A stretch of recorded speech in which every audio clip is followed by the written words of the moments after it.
Como nós vimos na reportagem, o impacto do Itaquerão na região da Zona Leste é muito grande. E vocês estavam justamente falando no bloco anterior sobre a importância de se integrar ao planejamento e se prover à população de todos os equipamentos urbanos.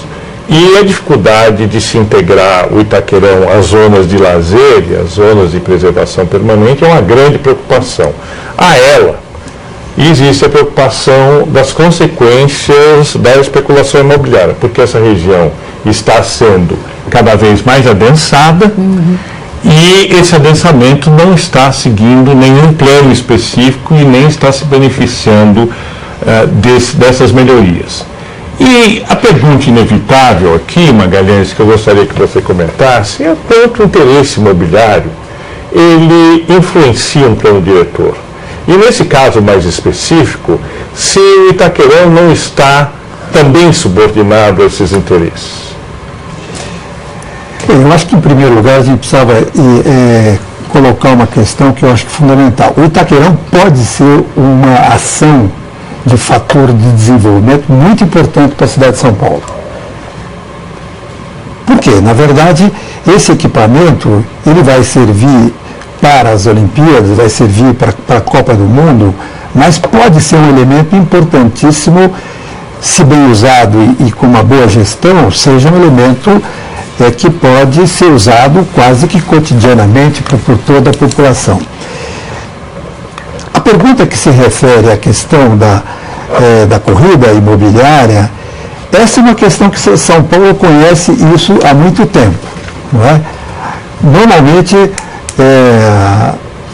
as questões e a especulação imobiliária chega primeiro. Né? Muitas vezes antes das ações sejam feitas. Mas isso não contradiz um pouco o que você disse, porque se a especulação imobiliária chega primeiro, não acaba expulsando as pessoas de menor renda e acaba, enfim, mudando o perfil, e aquela população que queria se beneficiar dessa benfeitoria acaba não se beneficiando? Então, veja, mas por outro lado, eu quero separar bem o que é especulação imobiliária e o que é indústria da construção. É evidente que nós não somos contra o empresário da construção. Eu entendo que o desenvolvimento se faz, de um lado, através do poder público, e tem como parceiro a indústria da construção. São parceiros do desenvolvimento. No entanto, cabem a eles papéis diferenciados. Cabe ao Estado, em nome de todos nós, da cidadania, estabelecer as regras do jogo. E ao empresário, como em alguns países do mundo, na Espanha, na França, e atender a essas situações. O que acontece hoje é que, na verdade, o poder público tinha que ser muito mais ágil e estabelecer essas regras do jogo e o projeto urbano para que pudesse condicionar a participação do proprietário e principalmente do especulador, porque ele compra determinadas áreas e antes realmente de serem estabelecidas as regras necessárias quanto à ocupação, adensamento, soluções tipológicas, ele começa a construir. Né? Então eu acho que essa questão que é fundamental, é necessário que a gente possa estabelecer um sistema de planejamento onde se condicione realmente a participação do empresário da construção na construção desse ambiente. E anterior ao momento. Então, na verdade, planejamento é uma ação que sempre tem que vir antes. Né? Claro, já diz, né? Planejamento, quer dizer, tem que planejar. Integrando todas as partes.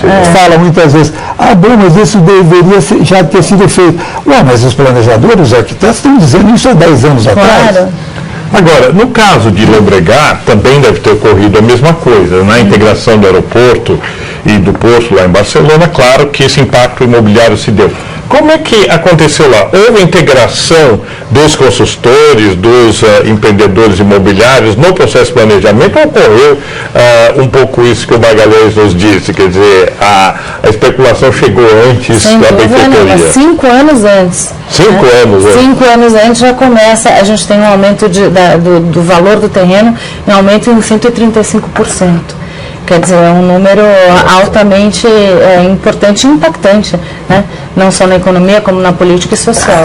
Então, isso mudou o perfil da população de Llobregat? Mudou o perfil da população de Barcelona. A Barcelona de hoje é uma cidade diferente, ela é muito mais para ser fotografada do que para ser vivida, né, nessa questão urbana. Então, os terrenos são caríssimos. Agora a gente tem uma outra situação desse mercado, né? O mercado hoje é uma situação atípica desse momento que a gente está falando, mas naquela época, de fato, o preço foi para a lua, né? Mas como resolver isso?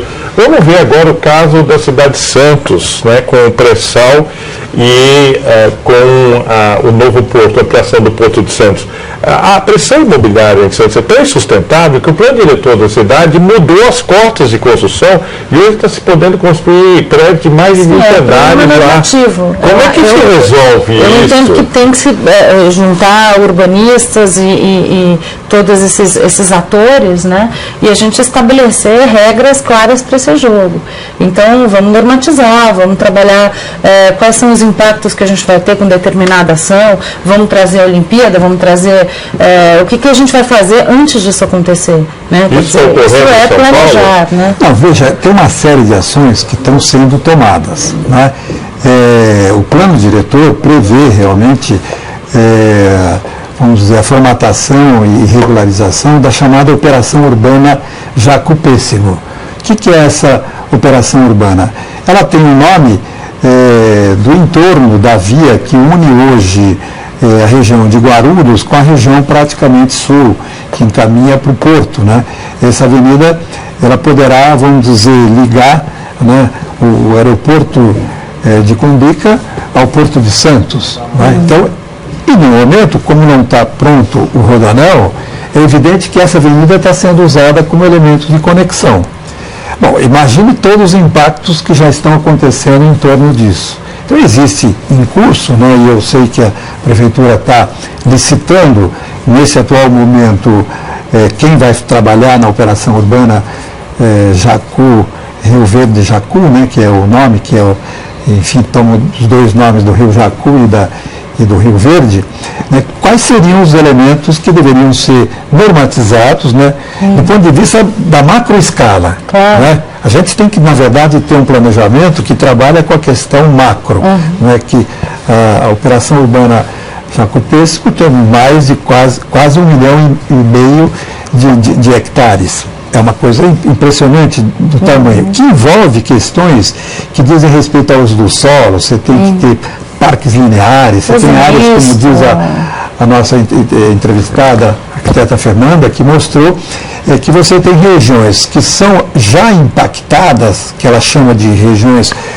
amortecedoras, das regiões mais restritivas, onde está, no caso, até, e está sendo construído a arena, que já são impactadas.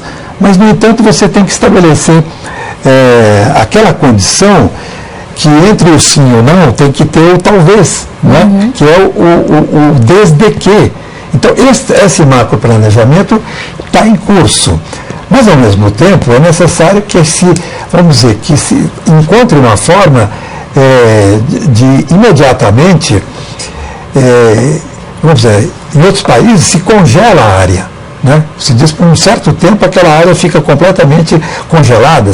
Na França acontece muito dessa forma, né? E colocar realmente alguns limites a essa entrada desenfreada da especulação imobiliária.